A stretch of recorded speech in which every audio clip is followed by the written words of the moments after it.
Blame is one of those manga that is so unique and holds a lot of interesting concepts within it. The artwork is amazing, and the story is full of mystery. With that, you'd expect there to be a full anime adaptation, but due to the nature of the story, that's yet to happen. We have gotten a few animes that have covered some of the source material, and that's what we're going to talk about today. The first one we'll be talking about is one that many of you might not be aware of.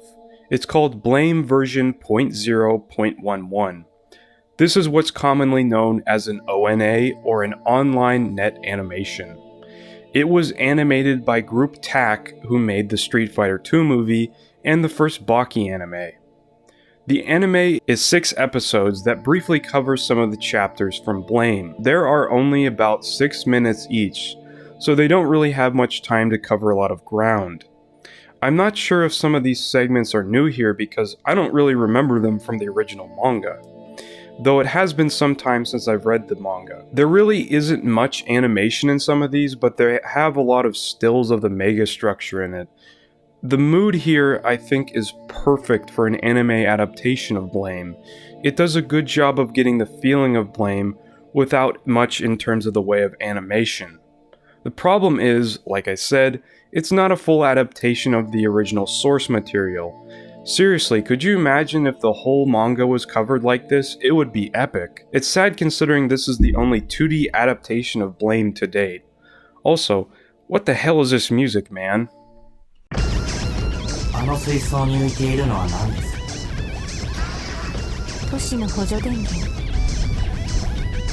The next one is called Blame Prologue, and it was made in 2007.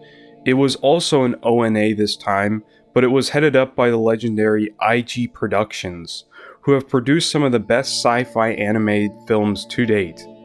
So naturally, a company like this would fit Blame like a glove. But in this one, we see it being animated in 3D.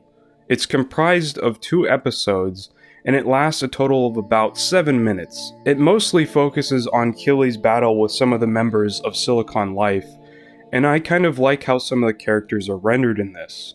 The Silicon Life are some of my favorite characters in Blame, so this was really cool to watch. This type of animation has some type of charm to it, and personally I think it fits Blame. The environments, for what it's worth here, look pretty cool too. This ends up feeling more like a glorified music video than an anime, but it's cool for what it is. I wish we could have gotten more of this. Apparently around this time there were plans to release a full-length CGI film, but it got scrapped due to Mikot and Basara going bankrupt. Now we get to the last and final adaptation of Blame to date with the 2017 movie. Unlike the other 2 animes, this is a full-length movie. This one was animated by the company Polygon Pictures, who work on a lot of kaiju stuff and Star Wars: The Clone Wars. Okay, so there's a lot to talk about this one. The animation is very rugged looking. It looks like the characters' movements feel delayed.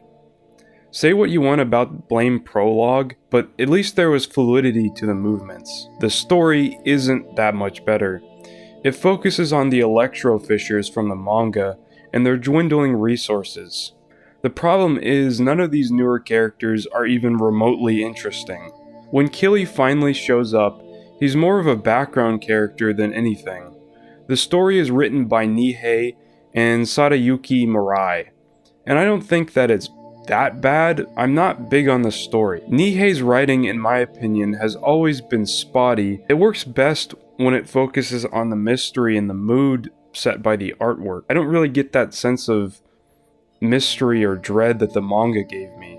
It feels like a more sanitized and stripped down version for general audiences. I know it was probably a hard task for Nihei and Mirai, considering there really isn't that much character interaction in the manga, so they have my sympathies in that regards.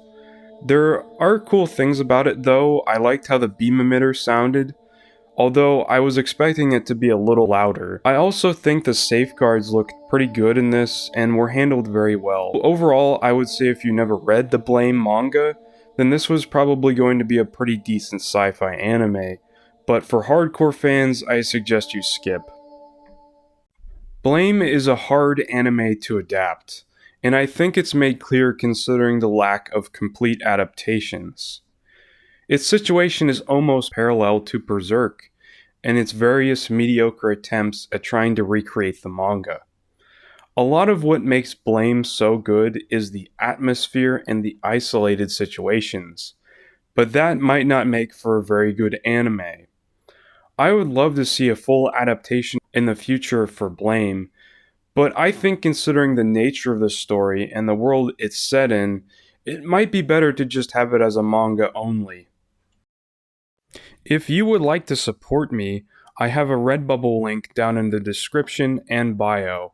Also, I have social media pages on Instagram, Twitter, DeviantArt, Kara, and much more.